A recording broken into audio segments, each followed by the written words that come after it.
Good morning. Welcome to Mornings with the Mayor. As always, you know, we give you the best shows we can give you here with the most information that we give you about everything, and today is going to be no different than any other, maybe more important than any we've had in a long time. We have our Congressman with us today, Mike Fitzpatrick. Mike, welcome here to the show and to Bensalem. Thank you, Mayor. Good to be here. I know you're no stranger to Bensalem. You're always here for one thing or another. I love Bensalem. Yep. Well, you're doing a great job. Well, I got to tell you, I love it very much. We know that. But it's a great community, and we're here to talk today about quite a few things. And I know one of them is the Danny Mac, the program that you got through the bill, and it was done in December. So you want to tell us a little bit about the process? And I know it took like 18 months to do this. This was a very, very important bill to Bensalem, to the emergency medical and rescue squad community throughout Bucks County and throughout the country, and you know, to the family and also to Bensalem. So the genesis of this was you had called me in early 2011 to let me know about a situation that had arisen here in 2010 with one of your medics in Bensalem. Danny McIntosh was a emergency medical technician who ran with the Bensalem Rescue Squad. He also was a professional law enforcement police officer for Hume'ville Borough. And so this was a family, and he was a particular individual who had given himself to public service. And he did a lot of volunteer work, Mike, too. Great. I know he's with Nottingham Fire Company and another fire company up county. I can't remember off the top of my head. Probably Plumstead or Point Pleasant, which is actually, I think, where Danny may have grown up, sort of between Bensalem, where he lived with his wife Beth Ann and their two beautiful daughters, and Central Bucks, where he was raised and probably graduated from high school. He came from a family, and he was an individual who understood the value and importance of public service, who gave back to community, was a volunteer, was a police officer, and who ultimately, in March of 2010, gave his life for his community. He died in the line of duty as a medic with the Bensalem Rescue Squad. And so you called me in very early 2011. I had just been elected to the United States Congress, and you said, Mike, we have a situation here with one of our medics who died in the line of duty, who has been denied by the United States Justice Department the Public Safety Officer Benefit Program for his widow and their children due to a loophole in the law, because he worked as for a nonprofit, the Bensalem Rescue Squad, as opposed to working for a city or a municipality or a county. Yeah. And so I took a look at it, and sure enough, the Public Safety Officer Benefit Program is there for police officers and firefighters, as well it should be, and we need to strengthen it and make sure it always will be. But for medics who work for nonprofits, they were not able to apply for the same benefit. And what was ironic was Danny was serving as a Hume'ville police officer in the shift just before. Had he died in the line of duty as a police officer, the Department of Justice would have taken care of his family. So I introduced a bill. We called it the Danny McIntosh Bill in honor of Danny, and started winding through the system in Washington. At the end of 2012, and it took the full 18 months, when the President signed into law the Defense Authorization Act, it included a provision that completely reforms the Public Safety Officer Benefit Program, closes the loophole for medics who work for volunteer rescue squads and nonprofit organizations like Bensalem Rescue Squad.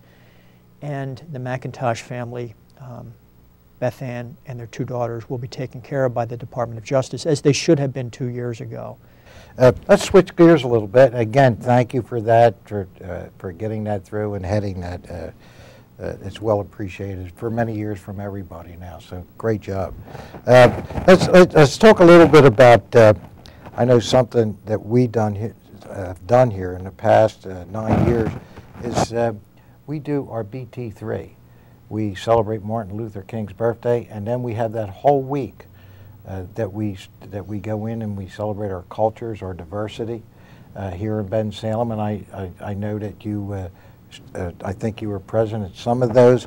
There's 8 of them that we do through all different religions, and 8 different religions actually. And the diversity of our community, I think, mirrors any other city like Philadelphia or anywhere with our diversity and everything. and how important that is. And I know that you in your district, Ben Salem's part of it, Bristol, all the lower end is very diverse, and you represent us, and you do a lot for us. So I just wanted to bring that up because how important that is in a community like Ben Salem and Lower Bucks County especially, the diversity. Yeah, I mean you've hit on a real strength for your community, which is the diversity. Also, we all have obligations as elected officials and as public officials and as parents and members of the community to make sure that we do everything possible to recognize our strengths, recognize our differences, the importance of the individual and separate cultures, whether it be Italian or Irish, Asian, Hispanic, and find ways to bring it together, because in the end we're all Americans. And you and I were at a Republic Day recently, and we talk about our culture and our background and our country, and there is a way to bring that together. And so building a better Ben Salem together, I mean, nobody does it better than Ben Salem, and recognizing that, bringing it together, and saying, look, we're proud of our community and we're proud of our country, and but we're also proud of our individual cultures, and we should be, because absolutely. My father told me a long time ago, be proud that you're Irish, but you're American. And he said, that as a country, we can't know where we're going unless we know where we've been. Your family came here from Italy, mine from Ireland. We come from different cultures and different backgrounds. I went further than you did. I married a nice Irish girl. Congratulations. I knew I liked you, Joe. That's good. just 56 years. So that's quite a long time. Mary's best thing ever happened. Yeah, she is. She's put up with me. You got to be kidding. But so my children are half Irish, half Italian. So because she's all Irish. Boy, you guys are tough. That's a great mix. It's a beautiful mix, Joe. It is. And but we do celebrate that here. Absolutely celebrated our diversity. It is our strength. And I saw Shannon recently, who I think is one of your team leaders with Building a Better Ben Salem, and she'll be in near the nation's capital. She'll be visiting with me. She's part of a group. As a matter of fact, your organization takes a lead in what's called the Prescription Drug Take-Back program to encourage our residents to drop off unused prescription drugs that may be sitting in the medicine cabinet, before they end up either, out in the general population where they could do harm by accident. So we need to make sure that we're keeping track of this, and your organization does a great job. Now they're going to be recognized in the nation's capital as a leader in the country for what they do. And they do. And one of the things when we do shows on here, I have our director on here, public safety, and we talk. Those prescription drugs are one of the biggest problems we have today. The prescription drugs that are out on the street and do so much harm to these youngsters. Not just youngsters, everybody's doing it. So we get rid of it. That's something that people can take right here at the township. There's several places you can do it, drop them off, and the rest of Bucks is doing it now. There's a lot going on. So it's an important, very important thing to have done, and it's an issue that we had to tackle, and we will. Let's talk about something that I'll believe it when I see it. No budget, no pay. You got it. Okay. Well, I hope you'll see it soon. We passed it in the House last week. I appreciate you raising that, because that's a bill that I'm pretty passionate about. I've been talking about this for the last year, and about 4 weeks ago, it went from 0 to 60 in about 2 seconds. It took off at this national news. All of the news outlets were talking about no budget, no pay. So we passed it in the House last week, and it says that we have an obligation. I, as a representative of the United States Congress, in the House and the Senate, we all have obligations to pass a budget resolution.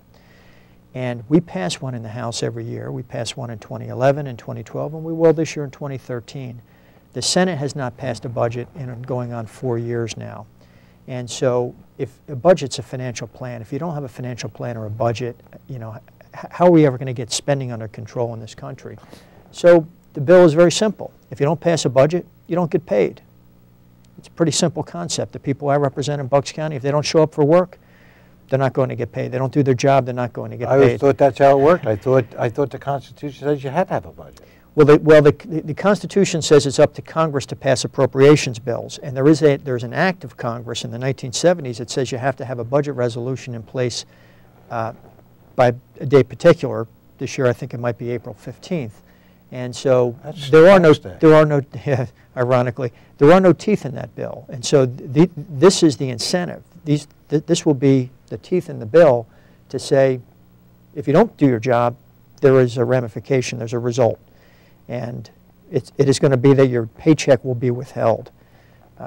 So it is immensely popular. Why is it popular? Because it's common sense. People say, I thought you were passing a budget, or at least you were trying. Now you here in Bensalem, you're obligated to have a budget. It's never a question. You always pass it. You know, it balances. It has to.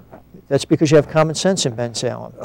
The county government, they pass a budget every December. By December 31, it balances. I did 10 of them as a county commissioner. The Commonwealth of Pennsylvania, they have to have a budget. Theirs is, I believe, June 30th. Yeah, but they stay in. They stay in session. They've worked hard on budgets. And you know what happens if they go past June 30th, and it's happened a couple of times? Might go to the first week in July. Well, the paychecks are cut off. Nobody gets paid. The operations shut down. So I'm trying to bring some of that Pennsylvania, sort of Bensalem, Bucks County common sense to the nation's capital. I said I'll believe it when I see it, but I hope that does happen. I believe the Senate. Nothing's more common sense than that. I mean, everybody in the Senate should realize that, or wherever. But anyway. So the Senate, the good news is the Senate is now saying, not only will they pass the bill, they're saying, we think we can do a budget this year. Well, they can do it finally because they know their pay will be withheld. We probably should have done this 2 years ago. Well, doesn't the Senate have to vote for that, too? They have to vote. To withhold their own pay? Yes. Believe it or not, in the House, the vote was at 285 to about 150. Believe it or not, there are 150 members of the House of Representatives who thought that they could say no to no budget, no pay, that they should be able to get paid without doing their job. I think those 150 members ought to be called to account in their own individual districts. I voted for the bill. I spoke on the floor of the House for the bill. I've been arguing for the bill for the last year or so. Mike, as you know, I was in business most of my life and retired out of business. When we ran our business, there was no other way except that you had to balance what you had. There was no, I mean, it's just common sense. How long could you last in business without a budget? You wouldn't. You wouldn't. It's that simple. Well, Mike, I'm going to give you the last word.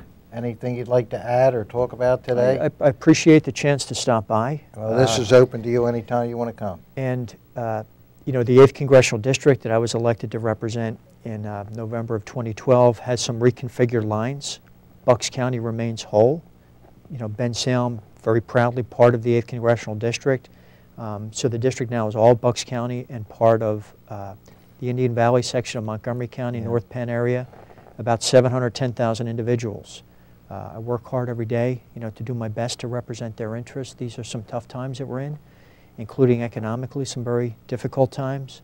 But I think as long as we stick together and we work together and as a team, as Americans, you know, sticking together and doing the right thing, we'll pull through these tough economic times. We'll get the country back on the right fiscal track. We'll get people back to work. I mean, that is probably one of the most important things, to balance the budget and create economic opportunity so that, you know, I have 6 children. I want to know when they get through school that there will be economic opportunity and jobs for them here in Bucks County, hopefully, so that they can stay here and raise their children, hopefully my grandchildren at some point here in the community. We got an unbelievable country that, and with people like you in Congress that we send down there, I never doubt any of my hopes, I know, but it's just a struggle sometimes to get there. Right. Well, I represent great communities, and you know, I know that you support the hard work we're doing down there. I'm here for Bensalem. You know, the Danny McIntosh bill, no budget, no pay. If any of your constituents have ideas on savings in the federal government, things I need to be doing that I may not be paying attention to right now, or actions the federal government may be considering that they want me to pay special attention to, I'd ask that they reach out to my office. You can call us at 215-579-8102. That's our office in Langhorne, Bucks County. Or we have an online office at fitzpatrick.house.gov. Please give us your ideas, your comments, your suggestions, your critique and criticism, and we'll get right back to you. So, and that'll be on the screen to put all the numbers and everything where they can reach you, Mike, or your staff. And thank you very much. All right, we're here for you, Mayor. Thanks for having me. God bless you, and keep up the great work, Mike. Thank you. And to your family. God bless. Till next time, everybody. God bless.